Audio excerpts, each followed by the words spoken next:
Bonjour à toutes, bonjour à tous, bienvenue dans C'est votre emploi. Comme tous les mercredis, on va faire le tour de l'actualité de l'emploi dans notre département des Bouches-du-Rhône, sans Alexia Diffre aujourd'hui, mais avec notre invité.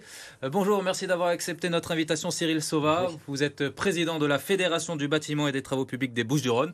On va en parler dans un instant de toute l'actualité du BTP, de cette filière, mais avant, tradition oblige, les secteurs qui recrutent dans le département.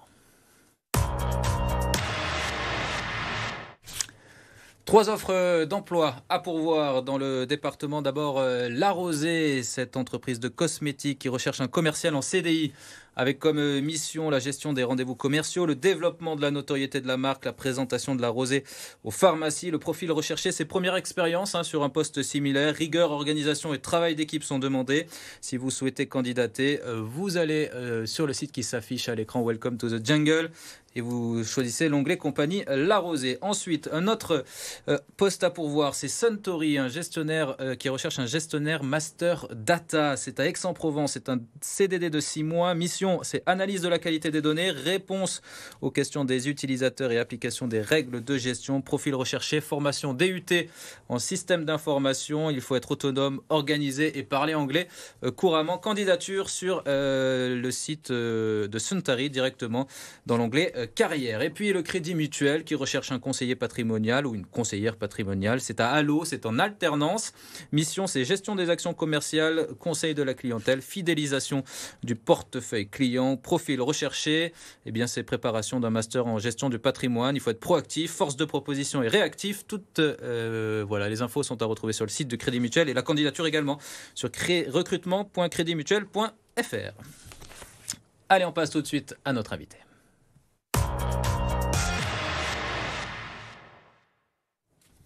Cyril Sauva est notre invité. Vous êtes président de la Fédération BTP 13, qui est une des plus grosses, si ce n'est la plus grosse, représentative des organisations professionnelles du département. Vous avez pour vocation de rassembler les entreprises artisanales, les TPE, les PME du BTP.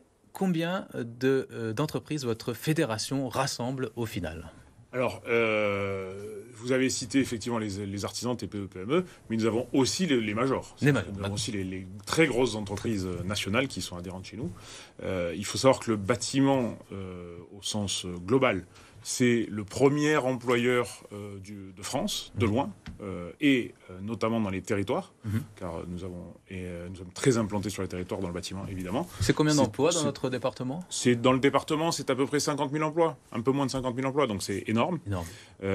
Sachant qu'il y a en matière de structure, sur le département, il y a à peu près 8 000 entreprises avec des salariés et un peu plus de 20 000 entrepreneurs individuels, par exemple des artisans. Ouais. Donc ça fait une masse énorme en matière de travail. Comment se porte le secteur du BTP dans notre département en ce moment ? Alors c'est mitigé, on va dire. C'est-à-dire que vous avez évidemment entendu parler dans la presse que le logement neuf, la construction de logements neufs est quasiment à l'arrêt pour divers critères qu'on va pas citer aujourd'hui, c'est pas le sujet. Par contre, à contrario, la rénovation énergétique, par exemple, et la rénovation globalement se porte à peu près bien, en tout cas plutôt bien, et ne compense pas tout à fait l'arrêt du logement neuf, mais en tout cas permet d'avoir une activité assez conséquente et qui fait qu'on a évidemment besoin de vous, parce que vous les accompagnez, ces entreprises. On va y revenir dans un instant. Est-ce qu'il y a beaucoup d'emplois qui sont à pourvoir en ce moment ? On recherche à recruter dans le secteur ? Alors, dans notre secteur, j'ai envie de dire, on recherche à recruter en permanence. Parce que nous avons toujours besoin de nouveaux profils. Nous avons des métiers qui évoluent énormément. Nous avons une diversité très large de métiers. Donc, malgré, je dirais, le contexte un peu morose, nous recrutons quand même. Et je dirais, pour voir un peu plus loin, de toute façon, si des jeunes ou des moins jeunes, parce que j'en profite pour faire une petite remarque, nous recrutons des jeunes, mais nous recrutons aussi des profils expérimentés, voire très expérimentés. Donc les seniors qui nous écoutent, y compris les seniors, vraiment sans aucun problème. Moi, j'ai eu le cas moi-même dans mon entreprise, où j'ai recruté des seniors et ça s'est magnifiquement passé. C'est bien, c'est encourageant, quoi. Il y a pas que. Alors, vous parliez justement d'un secteur qui fonctionne bien, c'est la mise aux normes environnementales. Comment vous accompagnez les entreprises j'imagine qu'il faut se former, qu'il faut avoir des notions nouvelles. Vous les accompagnez comme ça? Alors tout à fait. La fédération, par le biais de ses syndicats de métiers, fait énormément de formations continues auprès de ses adhérents, qui bénéficient aussi aux salariés des structures, évidemment, ce qui leur permet d'avoir des formations qualifiantes et de se mettre au goût du jour des nouvelles techniques, car nous avons en permanence des nouvelles techniques. Il faut savoir, évidemment, on ne le sait pas nécessairement dans le grand public, mais nos métiers, il y a plus de 35 métiers au sein du bâtiment. Donc on n'est pas juste avec un maçon, un plombier et un peintre. Oui, non, il y a beaucoup plus de diversité. Donc il y a énormément de formations avec notamment les nouvelles technologies. Et on utilise aussi de l'IA, on utilise aussi des nouvelles technologies numériques. Il y a plein de choses qui sont peu connues du public, mais qui sont vraiment passionnantes. Et ça, c'est difficile pour les entreprises, ça a un coût, je suppose, ça coûte cher. Alors, elles arrivent à le supporter? Évidemment, ça a un coût, la modernisation a un coût, mais elle a aussi un bénéfice. Donc l'un dans l'autre, et de toute façon, c'est une nécessité pour nos entreprises d'évoluer. On l'a toujours fait depuis toujours, depuis des décennies, donc on continuera à le faire. Votre ambition, c'est aussi d'accompagner, de développer les entreprises, de développer leur marché. Comment vous les accompagnez justement? Alors nous les accompagnons déjà, comme on l'évoquait, pour se moderniser et permettre de répondre aux nouvelles sollicitations en matière de marché. Je vous donne un exemple, certains métiers sont naissants. Le photovoltaïque commence à être ancien, mais toutes les entreprises ne sont pas formées sur ça. Donc par exemple, sur cette formation, nous les aidons aussi pour se former en matière de réponse au marché public. C'est un sujet très intéressant parce que les marchés publics aussi ont bien évolué avec la numérisation, la réponse en ligne. Tout ça demande forcément de la formation. Égaux devant Exactement, un appel d'offres. Et ça, c'est évidemment une vertu et une bonne chose, mais par contre, ça se complexifie pour certaines petites structures qui n'ont pas les outils pour être au goût du jour numérique, et nous sommes en mesure de justement les aider pour cela. Et comment on fait si on veut rentrer en contact avec vous, qu'on a besoin d'être aidé sur un dossier, sur un conflit, sur un appel d'offres? C'est comment on vous contacte? Très simple, bâtiment.fr, vous laissez guider, tout est inscrit, il y a des onglets territoriaux à chaque fois? Tout à fait. Vous arriverez à la Fédération du bâtiment et des travaux publics des Bouches-du-Rhône. Alors vous accompagnez aussi ces entreprises au quotidien, même quand ça ne va pas, quand il y a des conflits, parfois certains artisans, certaines entreprises se retrouvent face au tribunal. Comment ça se passe, la gestion des conflits? Alors, nous développons avec nos adhérents des structures de conciliation. C'est évidemment, moi qui suis de formation juridique, évidemment, je ne peux que plaider pour la conciliation. C'est toujours mieux qu'un mauvais procès.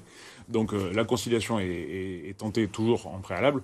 Et après, évidemment, il peut y avoir du contentieux, qu'il soit contentieux public ou privé, c'est-à-dire qu'un contentieux entre entreprises ou un contentieux en cas de redressement, ce qui peut arriver aussi.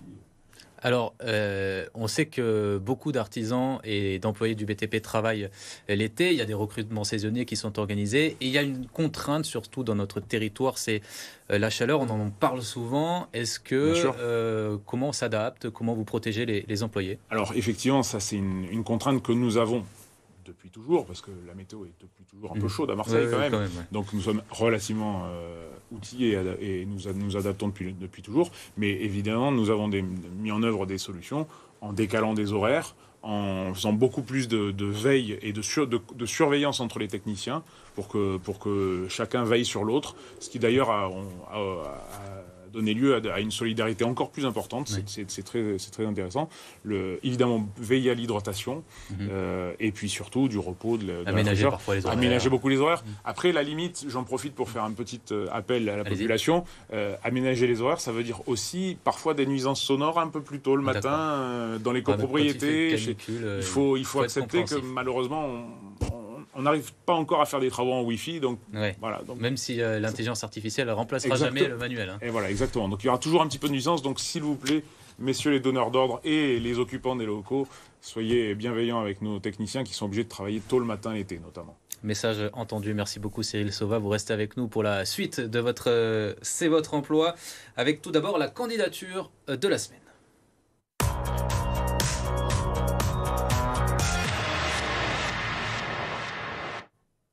Et c'est Laurence qui nous envoie une vidéo. Elle recherche un poste dans l'administratif.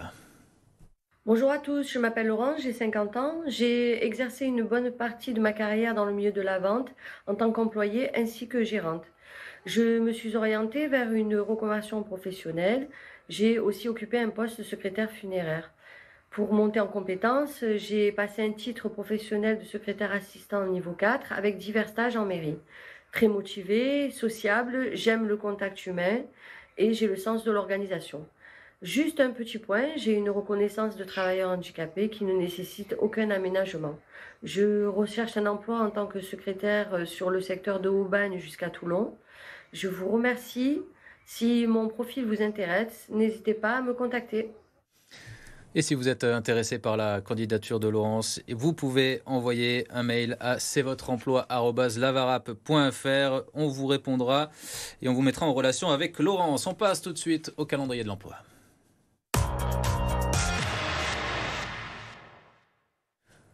Plusieurs rendez-vous. D'abord, un job dating de la sécurité. C'est vendredi 9 février. Ce vendredi à 9h. De 9h à 12h. C'est à Marseille au programme. Il faut vous inscrire pour en savoir plus sur ces métiers et connaître les opportunités d'emploi au niveau local, régional et national, les conditions de travail et les perspectives d'évolution dans le secteur de la sécurité. Inscription sur mesévénementemploi.pôle-emploi.fr. Ensuite, autre rendez-vous, toujours vendredi 9, c'est l'après-midi, donc vous pouvez faire les deux. Les métiers du contact clientèle, accueil, commerce et vente, c'est de 14h à 15h30 à Marseille. Au programme, on vous informera sur les métiers, les formations, les compétences attendues, les conditions de travail et d'emploi dans ce secteur d'activité. Inscription sur www.citdmétiers.fr. Et puis enfin, journée portes ouvertes à Aix-Marseille Université. C'est samedi de 10h à 16h, samedi 10 février. Au programme Aix-Marseille Université qui vous ouvre ses portes. Vous, futurs étudiants, présentation générale de l'offre de formation, accueil des lycéens par des étudiants, échange avec les enseignants, stand de service à l'étudiant. Bref, toutes les infos. Si vous souhaitez vous inscrire à l'université l'année prochaine, c'est sur aniv-amu.fr. Voilà, c'est votre emploi, c'est terminé. Merci beaucoup de nous avoir suivis. Merci Cyril Sauva de nous avoir accompagnés. Restez sur BFM Marseille-Provence, l'info se poursuit.